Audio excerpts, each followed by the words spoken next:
Welcome everyone to our event today. We are here today to talk about drones, and the topic being drones, trends, and future prospects. And today we have some really great speakers to discuss this topic specifically. And it is such an important topic with not only industrial, but cultural and entertainment and real life impact on our everyday lives, and increasingly so. So I'm very thrilled to be able to introduce you first to myself. My name is Julia Gifford. I'm the co-founder of the content marketing and PR agency True Six. We work with a ton of technology clients, getting them noticed internationally, and we love working with drone topics and whatnot. So this is just a perfect opportunity to be talking to our speakers. And so today we're joined by two amazing speakers. We have Yanis Chuza, who leads SPH Engineering. Hello, Yanis. Hi. And we also have Ellen Malfleet, CMO of Unifly, who is calling in from Belgium today. Hi, Ellen. Hi, Julia. So exciting to be here. Yeah, I'm very happy to have both of you guys here. I think this is going to be a really interesting discussion. We're going to be talking, so to our speakers who are part of the Icebreakers Festival family, I guess we'd say, which is predominantly a student event. And so we're going to be talking to the up-and-coming workforce and generation and innovators. So this is a great time to be talking about this technology that is going to really impact our everyday lives going forward. And I think you guys are the right people to be addressing this topic. So maybe you guys can introduce yourselves a little bit, who you are and what you do at your companies. So maybe Yana, you can start us off. Okay, I'm from company SPH Engineering, but widely we are mostly known as UGCS. So that's our brand name, our main product, from which all the other business lines have evolved. We specialize in drone software. So because hardware is hard, and it's best to go in software. But out of that, we have made such at this moment, basically separate products as a drone show software. So we are still only one who offers off-the-shelf commercial drone show control software. And also we offer industrial solutions where we have integrated several different geophysical instruments for inspections or science work with the drones, and we have made correct methodology to make that data suitable for both inspection and science. So that's two divisions which are most popular at this moment, besides our standard UGCS control software. Yeah, it's actually very kind of a broad specialty, I guess, because the drone shows are very entertainment focused, and it's almost like the drones are dancing in unison. It's really something to behold. But at the same time, you have something so industrial as well on the other spectrum, on the other side of your work. And we'll get into what links these a little bit later. But Ellen, maybe you can tell us more about Unifly. Yeah, sure. I've been with Unifly for about 4 years, so practically since the beginning. We have developed a solution for the safe integration of drones into the airspace. So our solution connects the authorities on one side with the drone operators. So the drone operators know where they are allowed to fly. They can request their permission for their flights. They can manage their drones and their logbook. And on the side of the authorities, they can manage their airspaces, they can monitor the drones in the airspace and ensure everything stays up to date and safe. So our main markets, our main customers are on the one hand, the national authorities, the airspace authorities, and on the other hand, the local authorities and geozone managers, such as, for instance, ports, airports, or other managers of critical infrastructure. And so this is a topic that is so important. And it's interesting that both of you work in this kind of drone planning, connecting aspect. And it's really the missing link that's necessary right now. If we wonder about, okay, we've got drones, the technology is here, why aren't we seeing drone pizza deliveries yet? And it comes down to the regulations that I guess, Ellen, what you're doing with Unifly and what you're solving. So maybe you can tell us more about why that's so important. Why is that kind of regulatory connection Yeah, sure. linchpin? Yeah, basically, if you look at it, there are three angles or three main feet to the stool that all have to be in place. You have your technological link, because you can only provide freedom if you also have the ability to manage. The more abilities that you have to intercept in real time and to be sure that you have a complete situational overview, the more freedom you can also provide towards the drone operators to have various missions. You also have, like you mentioned, the regulatory aspect. And on the third side, you have the industry, because really the demand for the drone services market as such to emerge will come down to the push from the industry, who are seeing more and more use cases for drones in their area, who want to be able to use drones and then lobby the regulators towards being able to use them. So right now we see with the new use-based regulation that a lot more will be possible under the standard scenarios. But to have the unmanned traffic management, it goes in sync with the actual drone services market. We still have a lot to learn. Most of the drone operations that are being flown today are in a research context. So we really need a lot more data and a lot more drones that are being operationally used in areas such as, for instance, ports, where we can learn from that and use that data to extrapolate what is needed for a safe drone introduction over areas such as, for instance, the city.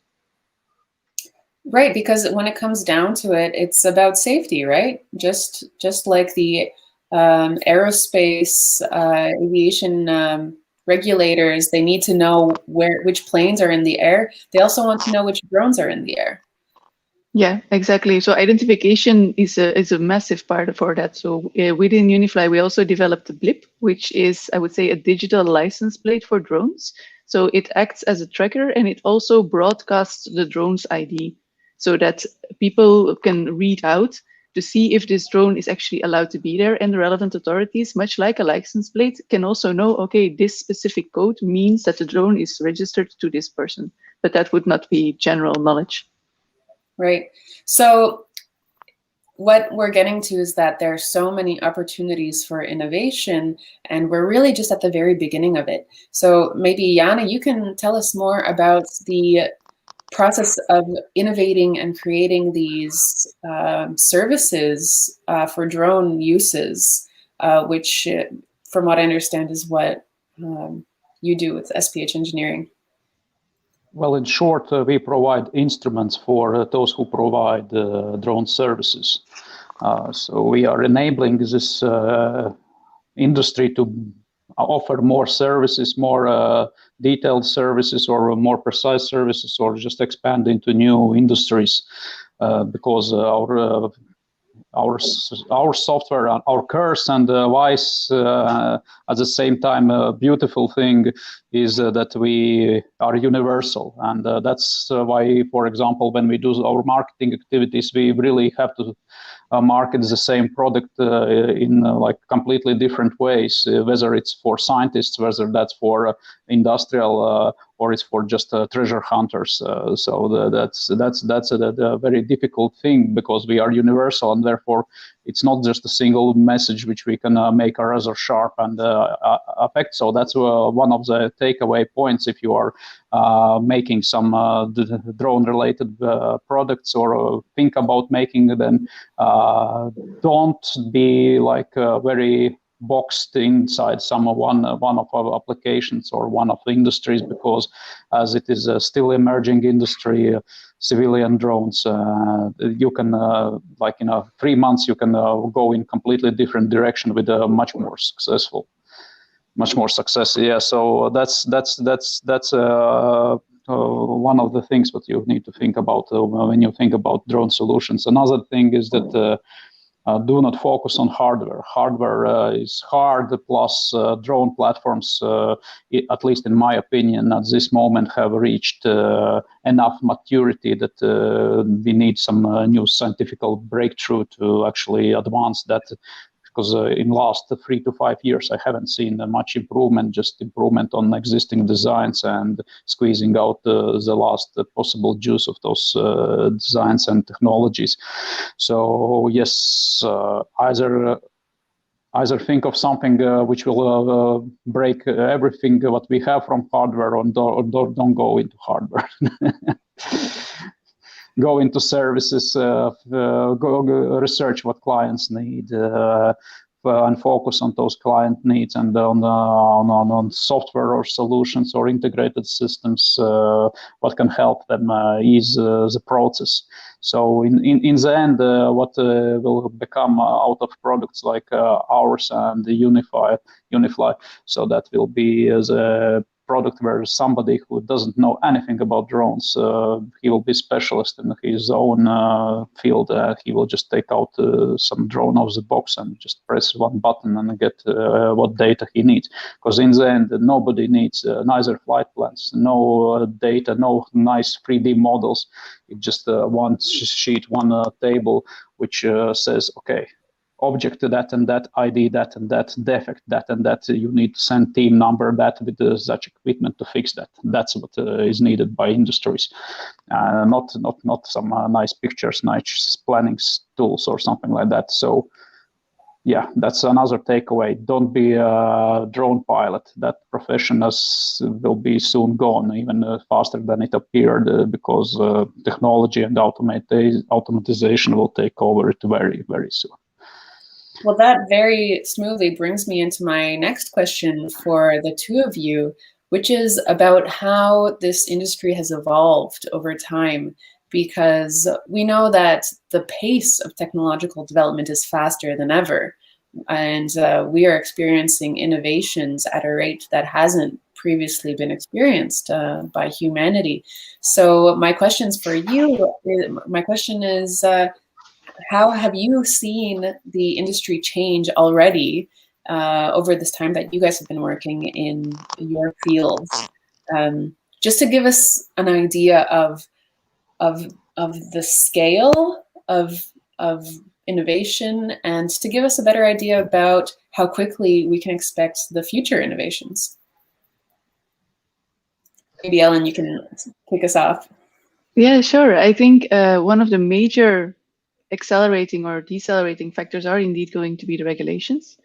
And if I look at technologically, what we have seen over these last years is that more and more, like Janis already mentioned, people go into a very specialized niche. So you have this entire value network of people who each perform a tiny part of what is necessary to really bring drone traffic as a daily basis of our daily lives. Because if you want to be safe, then you need to not just have the drone transmit its own position, you also need the systems in place to be able to detect where the drones are.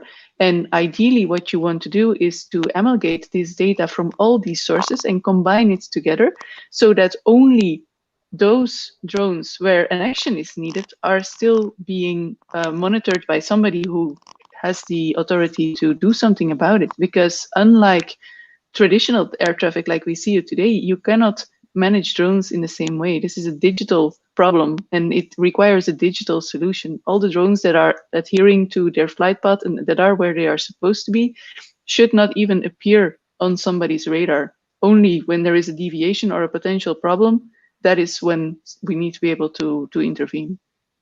And this kind of approach of regulating drone traffic and integrating it into airspace, how old is this? How long ago did we start talking about this? How long ago did we start implementing this? I would say in 2016, the CESAR joint undertaking, which is a part of the European Commission, specifically geared towards making sure that there is a single European sky. They are the research branch there. and they wrote an excellent blueprint on drones, so that the way that they envisioned it coming over the next years and decades. There we also had the commissioner at the time, Violetta Bulc, who was very much the driving factor behind everything new space related. So within Unifly, we are in about 20 research projects, I would say, under the U-Space umbrella. I personally do currently the communication for 7 of these projects. So it's really interesting to see how many initiatives there are under this wider umbrella and how everything fits together. For instance, in one program, we will compare low-level radar, the use of tracking and the combination of this data. In another project, we will demonstrate in the vicinity of an airport that flights can be done over a city or even over the water with volocopters. So with an air taxi, we were part of a project that crossed country lanes. So between Estonia and Finland, there was an international flight involving all the actors, including the local police. So there is a lot of stuff that still needs to be clarified. The roles need to be carved out more so that everybody knows where they are standing and how they can work together. And when this is clarified, then it will be the open gates necessary for so many use cases. Yeah, precisely.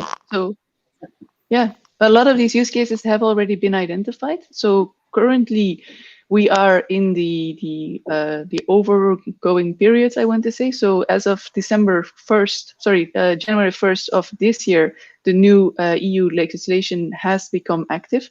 And now the member states have until the 1st of January of 2023 to actually implement it. So that sounds like a long time, but really, given how much development is already happening in the drone sphere and how much cross-pollination that there is between all these different actors and technologies, I think we will see a lot of stuff happening before then. Great. And we will definitely get back to some of these use cases a little bit later on. But I want to switch over to Janis and ask you. So if I understood correctly, you've been with SPH Engineering since 2013. Yeah, 12, 13, something like that. Yeah. Already, so like for this industry, like it's like we have very long beard and already like white hair. Absolutely. So how have you seen the industry change over the time that you've been involved in it? It's actually hard to tell because we have been all the time running in the front of the train, and not just in the front of the train, but in the front of those who run in the front of the train. So we always have been disappointed, and sometimes even like financially disappointed by rolling out products too early before our industry or even like mindset of people in the drone industry have been ready for that. So yeah, but to illustrate, so about 8-9 years ago, when we went to some exhibitions and showed that we have like this drone planning software, which just do one thing. It allows to plan complex drone flights on automated routes. And people were asking, okay, that's a nice planner, but where's your drone? Where's your drone? I said, we don't have drone, we have just the software. And nobody understood how it come. You come to the drone exhibition and you don't have a drone. So everybody was expecting that everything comes out of the one box, and it just does maybe 1 or 2 things, and that's it. So after about 3 to 5 years, so nobody was making any rolling eyes or something like that. Everybody understood that for special cases you need specific, more capable than standard software for flight planning to achieve better results for whatever reason. So that has been all the time. So then we saw that from about 2015, 16, something like that, those niche specializations appeared in the market. They're products which focused on some applications, not as much as okay, our drone can fly. Okay, our drone can fly too. It flies 2 minutes more. Oh, cool. Into like a more customer-oriented approach, where okay, Is this is for gas and oil, for specific kind of inspections, or for electrical lines inspections or something like that. At first, of course, nobody was going deep into like business details. So for a while, because we did that, we were laughing at those startups at those conferences because, for example, guys who were making really nice 3D models of electricity transmission lines, etc. They didn't knew that power line companies do not need those models. They don't care about that. What they need is like a Excel sheet with tower IDs and defect IDs and what spare parts they need to bring to that location, not some visualization or something like that. And plus also rules were and still are such that even we have with very big customers projects on hold for about 3 to 4 years already, because there's no need to go with the drone over power lines if you cannot fly at least 10 to 20 kilometers or something like that, and that's beyond line of sight, which is by regulations just now starting to appear as experimental flights. So there will be kick in the back once regulations are in place to do automated beyond line of sights, and if they will be allowed with like a reasonable risk mitigation without drastic increase in costs, then yes, a lot of services which have been gathering dust, on a lot of solutions which have been gathering dust right now on the shelves will appear, and that will be again some crazy stuff to see. That in a very short time there will be much of the progress, but that progress will mainly be not because those solutions developed that rapidly, but because it has been already on the shelves for about 3 to 5 years after internal experimentations, and just legislation haven't been in place to launch them publicly. And so you mentioned that with a lot of your products, you've been ahead of the train in terms of innovation and having to explain to the industry why they need your product. My question for you would be, how then did you decide to develop these products before there was a market requirement for them? Well, let's say it partially comes from our own internal teams, investigations, and just thinking loud together and doing brainstorms.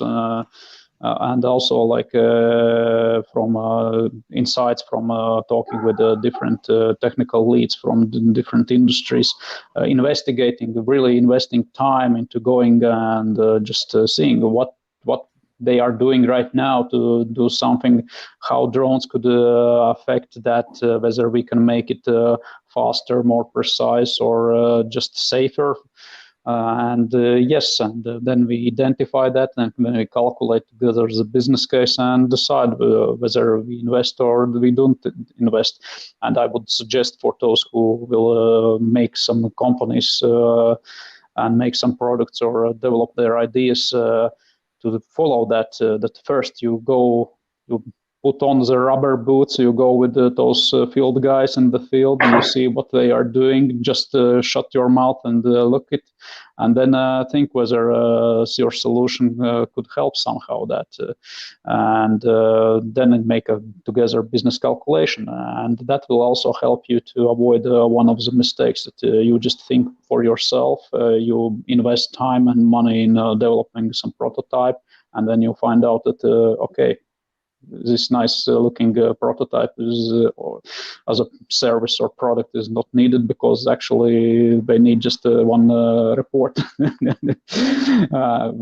Of course, that intermediate nice looking stuff might help to come to that report, but yeah, still I would say one of the takeaways for you should be that you should involve potential client early on, learn their job, look what they are doing, how they are doing, discuss with them how much of the help would be if something would be automated, decide together whether it's even scientifically possible to achieve that level of automatization, and then go with their managers and calculate how much money is there and whether that's worth focusing. Because if you cannot sell your idea to even single customer for a big discount on paper, just leave that idea and go draft something else, because otherwise you will be just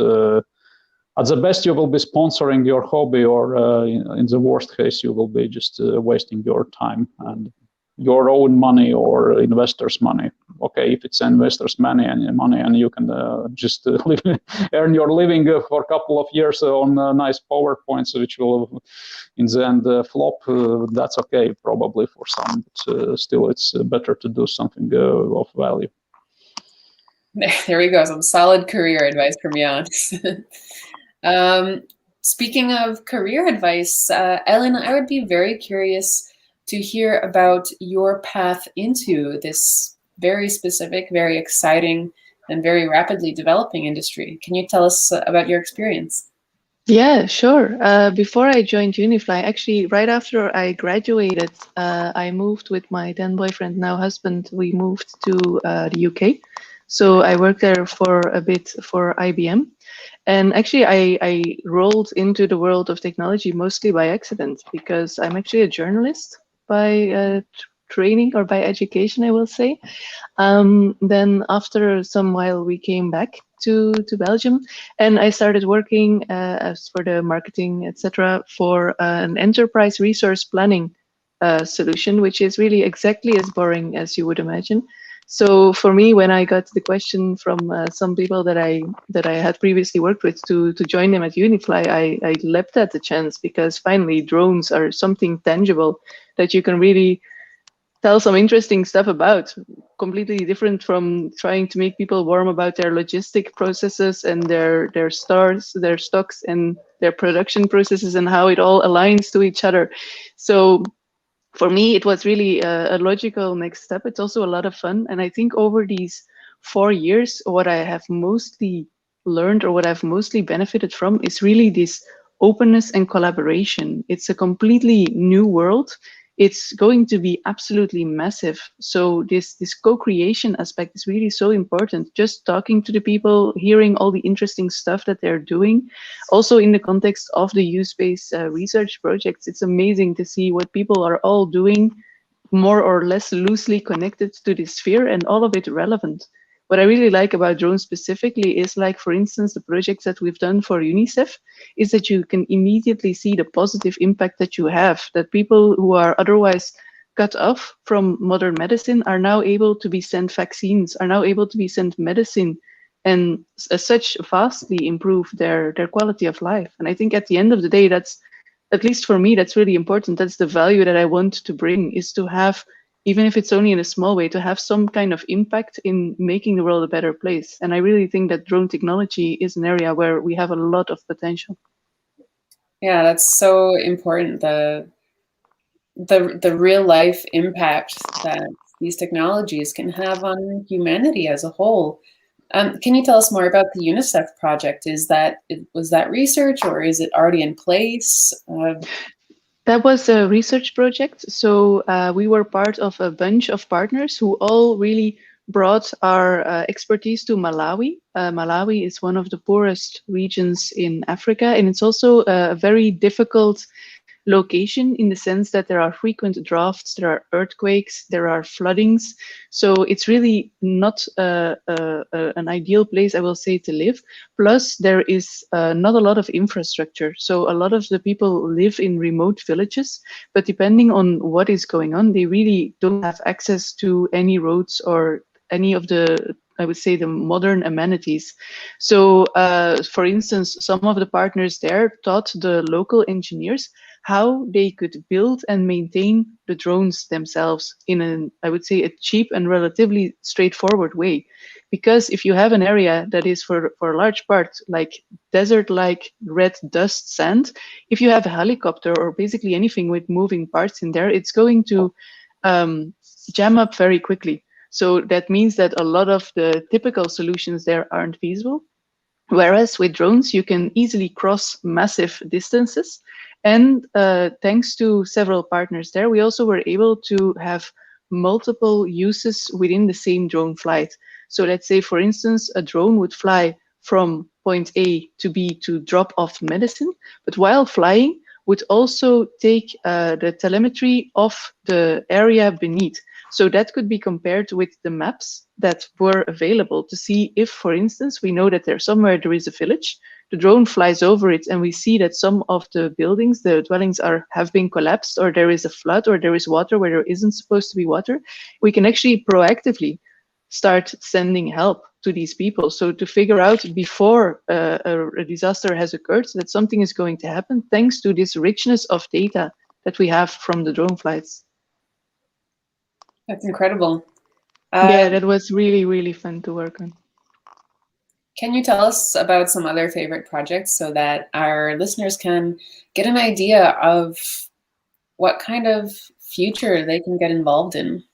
Yeah, sure. I'd love to. One of the projects that I also really liked is the Safir project that we did in Antwerp that was led by us at Unifly. So we had a very big consortium, including some big players, such as, for instance, Amazon. Also, smaller local players, drone builders, were also involved. And what we did there mostly was to basically prove that you could have a number of use cases for drones in an urban environment and that they could be integrated in such a way as not to disturb the daily lives. So for instance, there was a medicine, I would say a milk run between hospitals. So the drone would pick up blood samples, would deliver medicines, and that way the blood samples could all be processed in one centralized automated facility so that around the clock these blood samples were being processed, and the physicians, when they went on their route on their tablets, they immediately had access to the latest data about their patient. So to really elevate the level of care there. Also involved in this project was the Port of Antwerp, where we flew a number of use cases for drones within a port environment. For instance, a big one there was emission control. So the ships, when flying into the harbor, have to commit to certain CO2 levels. And there we used drones to fly through the exhaust of the ship and immediately capture if they were above the permitted limits, so that the port was able to intervene on something that normally they would not have any way to pick up at all. So that's a really nice one. Obviously, the one with the air taxi in Finland also really speaks to the imagination. So that was really cool. It had the blip on board, so we were able with our tracker to follow the air taxi. I think another one that was a lot of fun was a podium in France and in Denmark we were, and in the Netherlands. And that at some point it was really eye-opening to me because we were testing with a small aircraft. So you have to imagine I was in this tiny aircraft that is really a lot more like a caravan that you would imagine. It even had like duct tape. It had a saying somewhere that it consists mostly out of duct tape, and it really did. And we were trying to see how you can, from the plane, how can you deconflict with a drone? Suppose that you have a drone. So we had this really massive drone, and from the ground, this drone was super easy to see. Even when it's flying relatively high, we could easily see it. But from the plane, looking downwards, the drone was invisible, because if you look up, you have this light blue canvas with a small dot. Looking down, even though we could see all the people with their high-vis jackets, we were unable to spot the drone. So that was actually a very scary moment to really have the idea of what do you do if you're in a plane and suddenly you spot a drone and then you can't spot it anymore. So that was very much an eye-opener for me, and also a very interesting project. Also an opportunity for our up-and-coming minds to think about. Janus, speaking of interesting use cases, can you tell us more about your dancing drones? That's probably one of my favorite projects of yours. Well, let's say our business lines, which start as in like accident. We have like all our main business lines basically at this moment. Yeah. So industrial solutions also started like that, and drone show also. It's like one call from some crazy guy from other side of the world at 2 a.m. and he says, "Okay, I have this laser shows, etc., etc. I see you can do some crazy stuff with the drones. Can you put something like that on the drone, like a laser projector or something like that?" Then we say, "Okay, send some details. I will wake up and look at them." And so that started. Yeah, that was one of the show companies from USA who wanted to integrate drones into their existing light fireworks and laser show, and we started to do that. And at that moment, there were, yeah, I think at that moment Intel had done their first or couple of shows with 100 drones or so. But of course, that cost of hiring Intel and just doing one show was not the case for that client, because he wanted to do those shows, if not daily, then every weekend. And yeah, and we did it, and we did it quite a long time ago, because even now it's like a funny story. Then some client who is short on budget at present prices for drone show drones comes and asks, "Okay, I will wait for 3 or 5 years when then cost of those show drones will go down from about 1,000 to 2,000 a piece to like a couple of hundred." I say, no. That has already happened because, for example, RTK GPS unit on a drone, initially we used units which were like about 3 to 5 grand a piece. Now you can get similar functionality out of a couple of hundred euros worth device. So yeah, that has already happened, and so yeah, that's another moment you need to think about when you want to disrupt something of existing drone technologies. That look into it really thoughtfully, because probably already 3 or 5 years ago, this big jump in cost reduction has already happened, and there is simply no more room to make it simpler or cheaper or whatever. Because still people look at the drones, okay, it's like a couple of grand a piece, etc., etc. I think, okay, but I see those Chinese for a couple of dollars, and I think that, okay, there should be some middle ground, but nope. For quality stuff, I think all the cost-wise things have been already squeezed out of drones, and now it's time to really think about specific performance for specific industries. And yeah, so the drone shows, there's not much of interesting stories. So we made that. We had quite a costly setup for the first one, and yeah, and we were lucky that that customer could buy all the necessary hardware, and we could like just invest in making the software, and then hope someday we will have more customers to get back our investments. And did it work? And yeah, and that happened, and that really happened. And now we are adding at least one customer a week, despite the fact that now it's pretty hard for training part, because it's still quite heavily knowledge. Requires quite a lot of training and knowledge to run a drone show. So hands-on training is necessary to do that. It's not just one button and you are good to go, because synchronizing so many objects in so close proximity, it really requires careful planning. Do you have a favorite drone show that you've helped organize? I'm really not that much into drone shows myself, because yeah, that's quite a mesmerizing view, especially if you can watch it from right below it in a dark environment, and basically, if you can go against regulations and be there you are not supposed to be, then it's most interesting. But I'm more into industrial solutions, because that can have taken our team from Peru to Papua New Guinea to Greenland and other crazy things. Like recently, our solutions helped to count the penguins in Antarctica. So Wow. that's more. That's more my taste, and not just some entertainment with the lights, and that's it. Right, So, and yeah. you were in the newspapers with a discovery in Greenland, if I'm not mistaken. Yeah, so that's our famous story, how our industrial product line started, and we again got a call. I don't remember, 1 or 2 a.m. And some guy from USA is telling that he's like done with the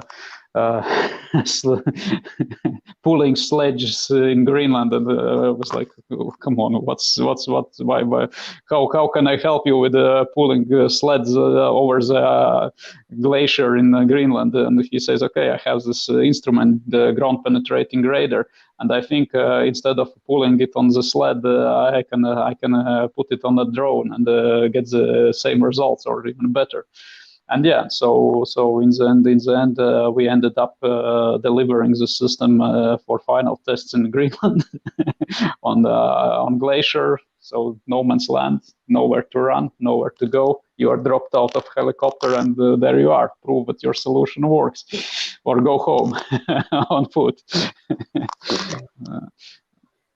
Yeah, so we found World War II airplanes under 100 meters of ice, and we proved that our integrated system and the methodology which we worked out for it works and gives comparable results to classic style. Then you mark with the flags the route, and on the foot, on the sled, take GPR around the territory.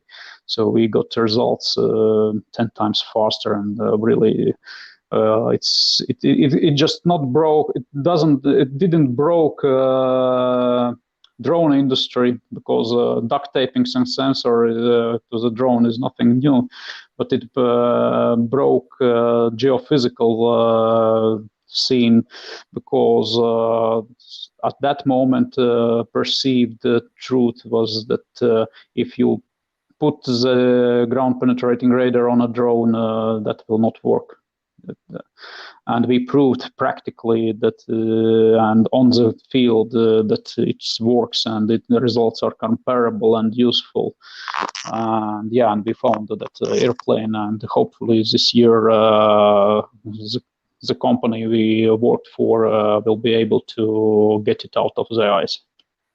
Wow, that's a very tangible result, yeah. And all done with the latest technologies. And so speaking of the latest technologies, I would like to get into the kind of future prospects aspect of this panel discussion.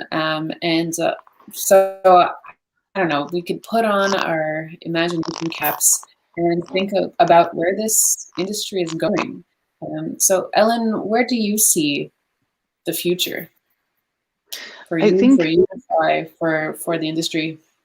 Yeah, for the industry as a whole, I think in the short term, we see use cases that are already commercially viable in industrial environments. And I think it will snowball from there, because the more experience that we get with actually performing these flights, the data that we get from there, and also the ability to prove also towards the regulators saying, okay, we've been doing flights in this area for about half a year or a year now. We have had 0 incidents. We have had this amount of things that happened, and that was due to these circumstances.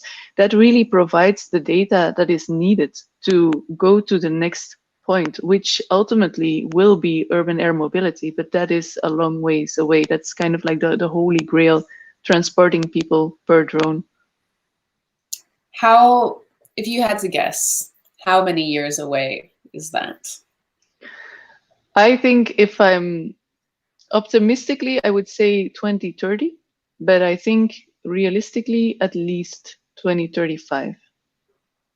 I think we will see it already starting in such areas, such as, for instance, Singapore, who are usually very far ahead of the curve. But it depends on a number of things, because after all, people are your most precious cargo that you can carry. Well, people and dogs, in my opinion, but okay. But you have to be 100% sure, and these are also aircraft that are the size of a small manned aircraft. So you are looking at a very sizable ground risk too. So it will take a lot of testing, and even more, we will gradually build up towards it. Because while it is definitely also useful outside of urban air or urban environments, I will say, for instance, imagine that you live somewhere in Norway or somewhere in the fjords or even in Ireland on one of the small islands. How much easier does your commute become?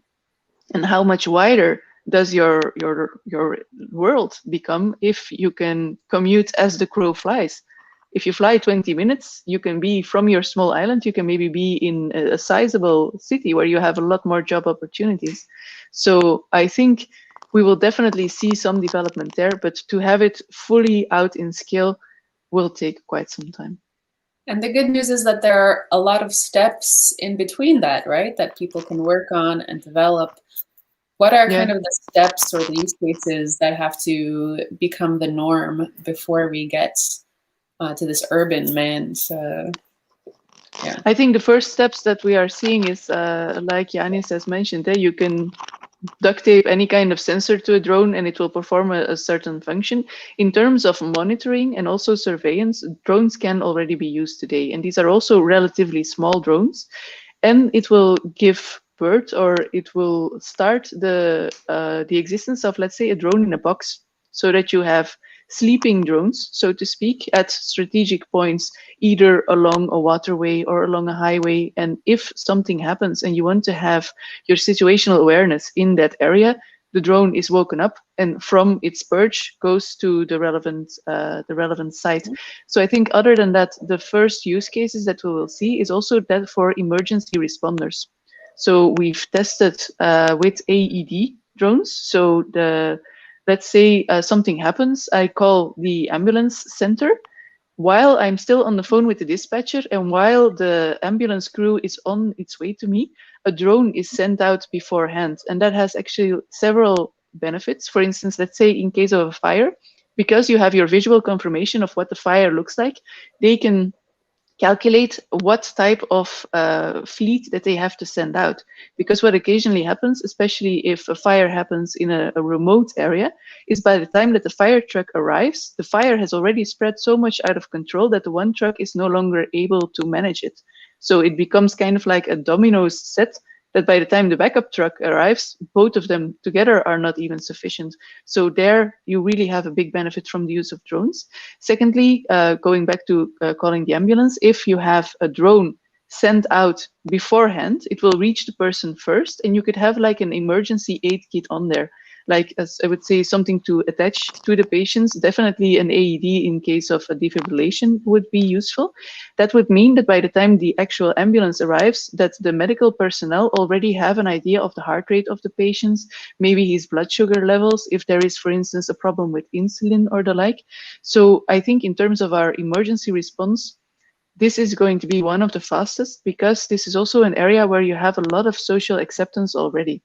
Drones make, especially those with rotors, make really an incredibly annoying sound. The small ones kind of sound like vuvuzelas. I don't know if anybody remembers that from the football matches some years ago. And the bigger ones sound almost like the train or so. So it's really, really loud. And there, I think that people will have a lot more patience for the noise in their environment if they link it immediately to the fact that there is an emergency going on. For instance, if you hear an ambulance, even at night, your response will not mostly be of annoyance because they're making a lot of noise, but it will be of worry for the person to whom the ambulance is on its way. Yeah, so true. So Jan, I would also like to ask the question for you. I know you've already kind of answered it in some of your comments today about trends of going more software, trends of costs becoming smaller, and so on. Is there anything you'd like to add for our listeners? Okay, I would like to add my perspective on people transport the drones. So at this moment, go work for those companies, but don't get invested and don't think they will last, because most of companies who focus on people transport at this moment is just a financial gimmick who will be the last dumb investor. That's straightforward answer from tech side of drone industry, because as mentioned, you cannot cheat the physics, and if you need to fly something big in the air, it needs to display there, even if you magically from unicorns get some engine which is 0 decibels. The displaced air still will cause both sound and just displaced air. If you have been near helicopters, you know what that means, and you cannot go out without that. So it will be really narrow application, maybe skyscraper to skyscraper, shuttle to airport or something like that in cities, nothing more, maybe emergency, but I would be more skeptical about timeline. I would say it's at least 20 to 30 years, because first you will see big drones like transporting relatively heavy cargo, like 200 to 500 kilograms in remote areas. I would love to have such a drone in Greenland for expeditions where I wouldn't need to pay like 10 grand for a helicopter ride to carry 1 ton, instead like paying some 500 or 10 or $1,000 for like 500 kilos cargo flight with a big automated drone. That would be just incredible. But we even worked software for one such company who was making such drones, and they flopped even in China, where no regulations are needed. So yeah, I would first see such drones in action, then about 5 to 10 years see that from frontline casualties are evacuated in such a manner where even like it's too dangerous to leave them there, because that's like 100% death.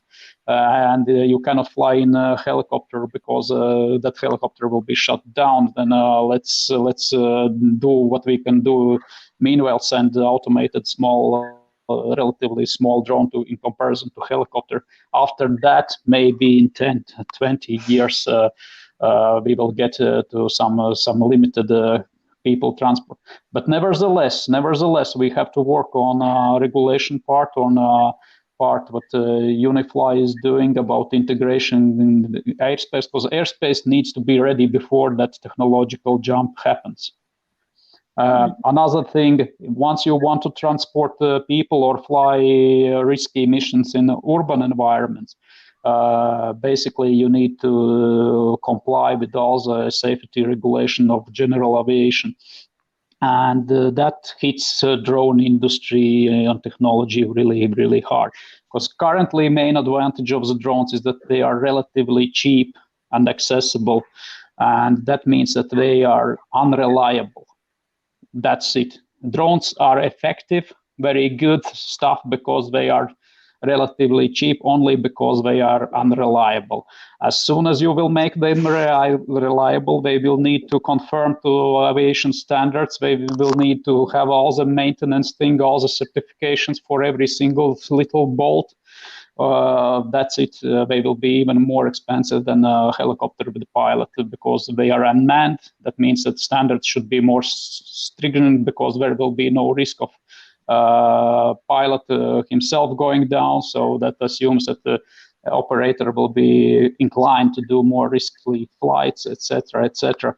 So authorities will keep it really hard. So first, remote locations like Siberia, mountains, Greenland, deserts in Africa, where even if you fall down, that's the worst case, you kill one animal or it just smirks at it and continues grazing or whatever he's doing there.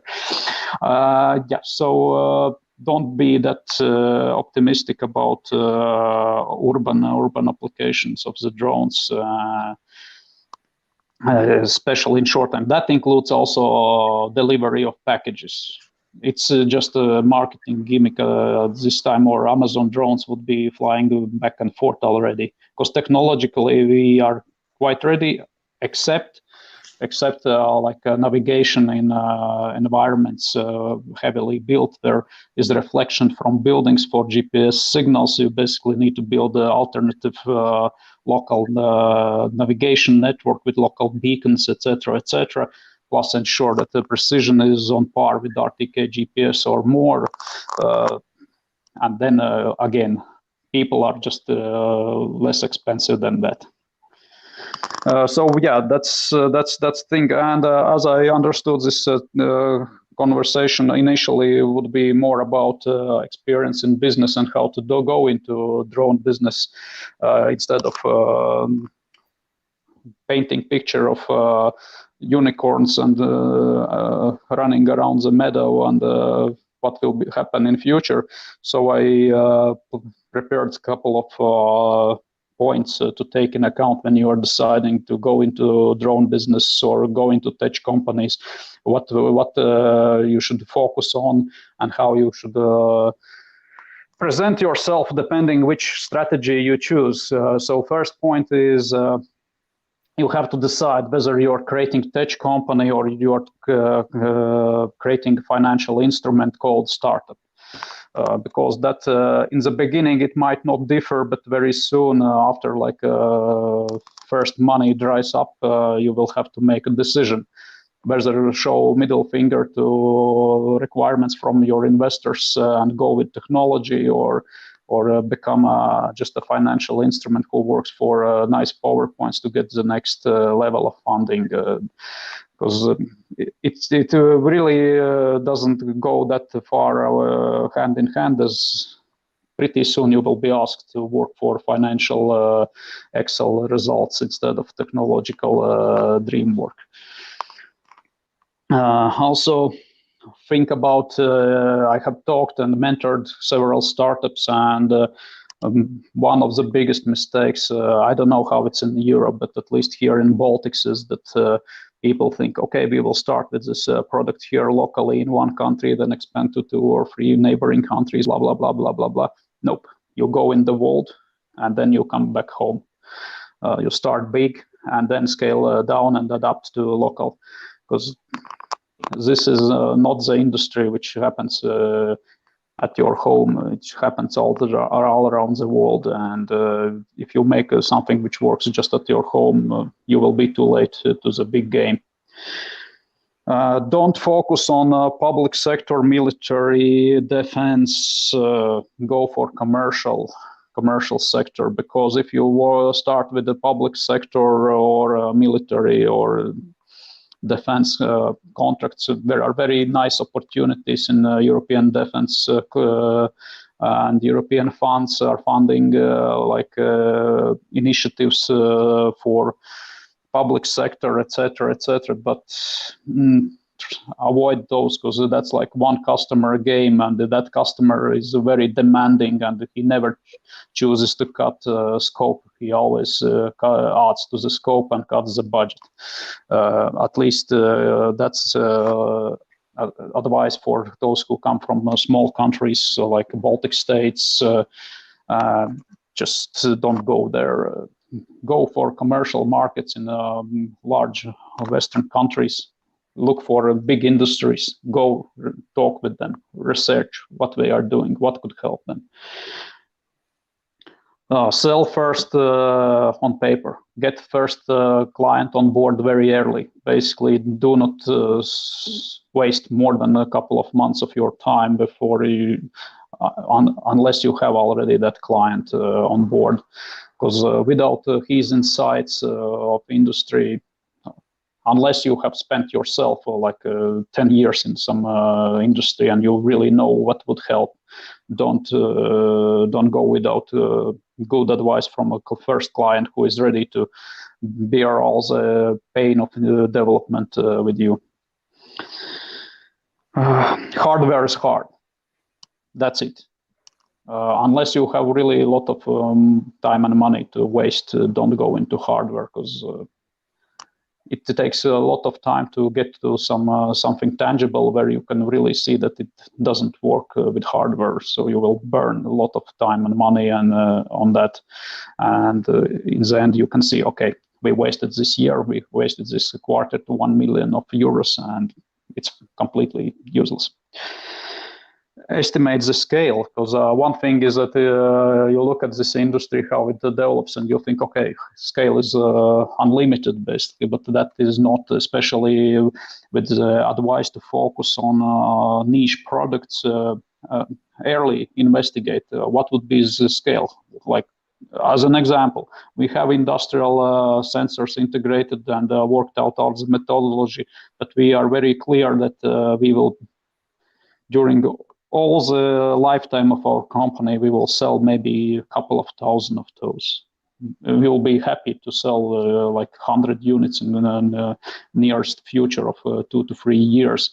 But that's it. About a couple of thousands ceiling. There will be simply no one else who will need that stuff. And flexibility to change. That's important when you are developing one product, and then you see that it can be applicable in a different industry, and you get a more engaging customer there or potential customer there. Do not think twice. Drop all your previous things and go with the guys who are like either co-financing or at least answering your emails twice a day. Go with them, because that really shows that it's needed there. Instead of just thinking, okay, I started it for oil and gas, and no, but we can use it also for forestry. And if you get like first onboard client who is like paying you at least some bootstrap money and at least covering your daily costs, just go with that and forget about oil and gas, where it's more politics than anything tangible. Yep, that's about it. Really great, practical, tangible, realistic tips, and I hope that our listeners we're noting these, because for those going into the industry in the future, this might save some heartbreak. We are nearing the end of our panel, and we have a few questions in the comments. So the first one I'm going to direct to Ellen from Madera, Nederland, who asks, have drones been good help during COVID-19 hectic times? I think there are two aspects to it. On one hand, drones have been used more in a sense of crowd monitoring to ensure that people were not sitting too close together. Secondly, drones can be instrumental in, for instance, delivering COVID tests to ships. So to ensure that there is no contact between the two. So mostly from a situational awareness point of view, they have definitely been useful. Other than that, I don't think that there is a sufficient use case at the moment. They could, for instance, if there were medications that really helped, they could potentially be used to transport them between hospitals. But as it stands, it's not I would say the impact of drones is not the largest there. But it's a very good question. Yeah, it is a great question, and I think that the work you're doing with Unifly will make those use cases more possible in the future. And the second question we have is a question for Yanis. Didn't the sound of drones scare the penguins during the counting process? Okay, so at least on pictures, pictures were clear enough that penguins were not disturbed, or they will be so blurred that the software couldn't analyze that pictures, because we used the machine learning product from our portfolio to analyze and count those penguins and distinguish between like younglings and old penguins and etc. Nope. Also, we tested with the Latvian ornithologists on geese, and if you fly about 80 meters over them, and you can map and take photos of them without disturbing the flock. Very great. There we go. So no penguins were disturbed Nope. And those were like scientists who are always taking care of. Just this time, they had help from our planning software and they had help from our analytical software. So they had to do far more less flights than they do usually. And so actually, I would think disturbance was even less than before. There we go. Well, I think that it is time for us to wrap up this panel discussion. Thank you, Ellen and Janne, for having taken the time to talk to myself and our listeners from the Icebreakers and University of Latvia Business Incubator family.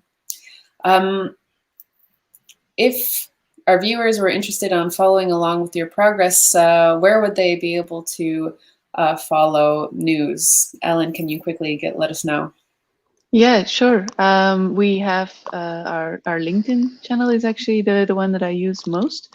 And besides that, a very interesting project where I'm leading the communication is Chorus XUAM. So I don't know if I will drop it here in the chat that I have with Elisabetta. It's maybe a link that could be of interest to post in the general chat. It's a community, so everybody who is interested in drones in some shape or form is invited to participate, and then we will send them invites, or I will send them invites on what we are doing with regards to urban air mobility.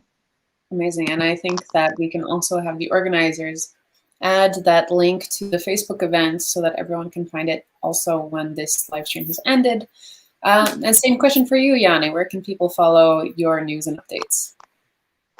So our website is UGCS, 4 letters, UGC and S.com.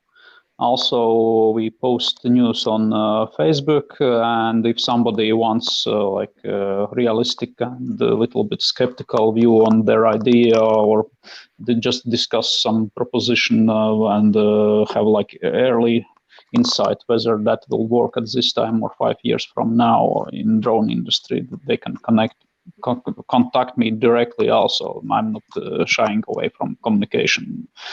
You can find me in this platform for old people called Facebook. I'm not on newest media, and I'm too old for that. Even in technology, it's too much technology for me. So just go into Facebook or just call the phone number on our website ugcs.com. That's also goes straight to me. So if you have some things to discuss, I'm open to give you some insight or my opinion, or decide later what it was. Great. I think that would be a great resource for any of our up and coming innovators here in the audience today. So thank you very much. And for our audience, there are more panel discussions and events like this, so make sure to follow the Icebreakers pages to hear more of those. And thank you for your participation, and thank you to the viewers for having spent this hour with us talking about all things drones.